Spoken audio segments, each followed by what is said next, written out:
Imagery is a very powerful tool that often has the ability to persuade us about something well before our reason has the opportunity to do likewise. For this reason, advertisers often go to great lengths to tailor a presentation for a product in such a way that one often associates the merits of the item with the artistic means through which it was presented, rather than any of the actual details pertaining to the product itself. Though he did not set out to do this, Alphonse Mucha did this masterfully. So much so that today, almost 8 decades after the death of Mucha, the advertising posters that gained him his prominence enrapture onlookers in such a way that they almost forget that his work was originally meant to sell a product and not to be seen solely as a work of art. As is the case with his and Art Nouveau's most famous piece, Job, by assessing the piece, Job, we will come to understand how Mucha was able to successfully and inadvertently realize the intentions of Art Nouveau in commerce and tap into a style of art and advertising that at the time was considered taboo and would have a lasting influence.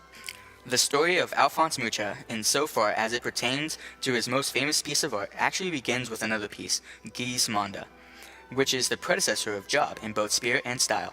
The poster that made Alphonse Mucha famous and went on to set the tone for his latter commissions was the one that he created to promote the acting career of then-famous French actress Sarah Bernhardt.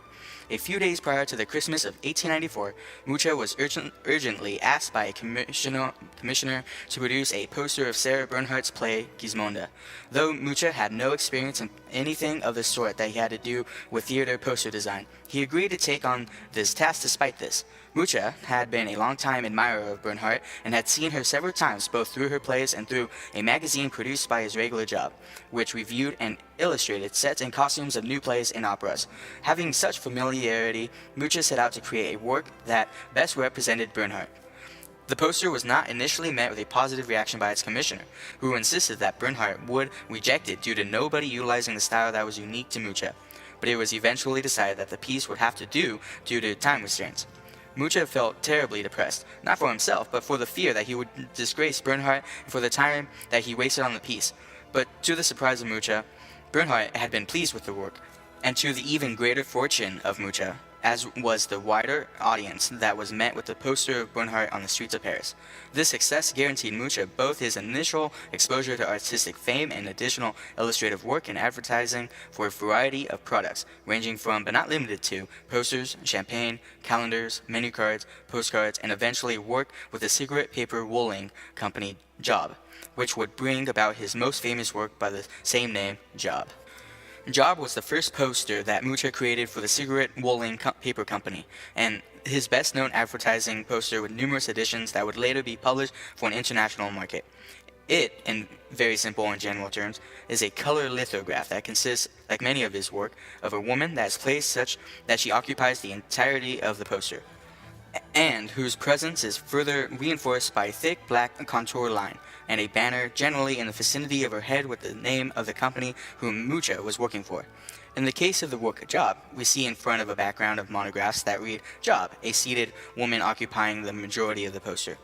She is leaning forward with her head lazily and centrally tilted back, her right arm resting on one knee by the elbow while the other is either obstructed by her hair or clothing, or was purposely omitted. She is delicately and awkwardly grasping a cigarette from which a bellow of smoke comprised of static yet contained lines zigzagging upwards to where they meet the letters that read the name of the cigarette paper company, which, like the poster itself, are bordered with a mosaic pattern. The more intricate part of the design is on the borders of the poster itself, layers of zigzagging mosaics that alternate in color.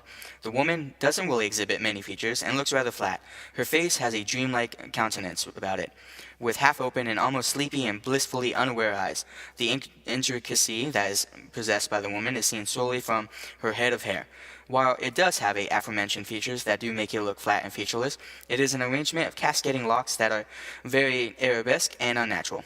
These features give the entire piece a mystical and somewhat erotic feel that was typical of other Art Nouveau pieces that Mucha was often reluctant to be associated with. As was mentioned earlier, Mucha had a style that was not with the times.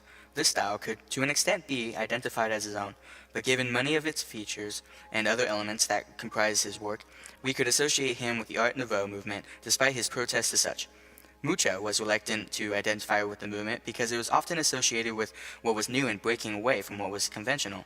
Mucha did not like this idea because he maintained that art is something that is supposed to be eternal. These two ideas aren't, at closer inspection, at odds with each other. We see many of the principles of Art Nouveau and Munch's art when we consider some of the style's underlying principles. The artists of this movement often look toward nature as an endless source of ideas. They often strove to emulate the fauna and flora in their art. This is evident in the piece Job, if you consider that the hair of the woman that it portrays has similarities to the sinuous and arabesque style that those within the movement were accustomed to painting flowers and nature with.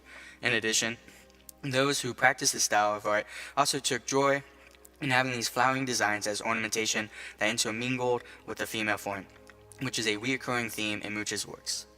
But what really solidified the association of Munch's art style, especially with respect to his advertisements, to the movement was the idea of art as something that should not exist for its own sake or to be enjoyed in its conventional settings, such as museums or in homes of the rich. Instead, art was supposed to be something that would affect people through its being an integral part of their everyday lives, whether it be through their homes, furniture, clothing, money, and even advertisements.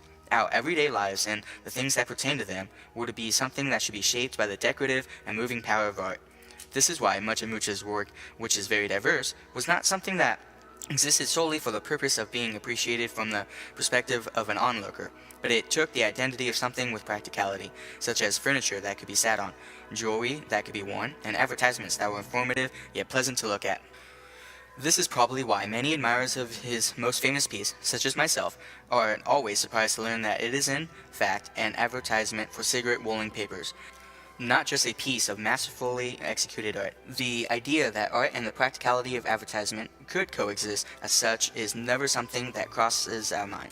The period in which Alphonse Mucha worked saw the beginnings of mass advertisement, and lithography provided a means for mass advertisement that many artists readily utilized. Along with these innovations came the belief that successful advertising sold an idea or lifestyle better than the product itself, and that sex was the mean to best realize this approach. Just like the promise of sex filled the theaters of Paris, likewise, sex was used to sell everything from cigars to liquor.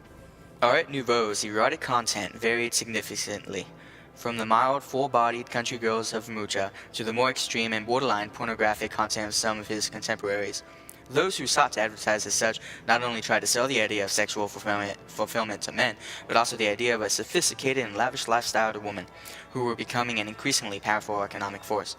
Mucha, among these, was the most successful in that he was able to create images that best realized the ideal on the highly decorative Nouveau woman. His advertisements broke away from social norms and reflected social changes while still maintaining a subtle eroticism, as is the case with Job. He illustrated a sultry woman with her hair down engaging in an activity which was deemed socially unacceptable and generally associated with men, such as smoking.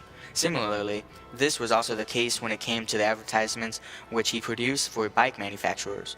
His illustrations, whether intentional or not, coincided and reflected not only the bike craze at the time, but also some of the social changes that accompanied it. The bicycle then was a symbol of the new woman, who was beginning to broaden her horizons by working outside of the home. Forwent the traditional role of the wife and mother, and became politically active in the women's suffrage movement. Though Mucha was not the first to advertise as such, he gained recognition for doing it as well as he did, and went on to influence and help change how advertising is done today. Mucha did not intend for his advertising posters to be what people would remember him by or associate his artistic prowess with. After a time, he went on to work on his Slav epic, which he considered to be the best among anything that he had created.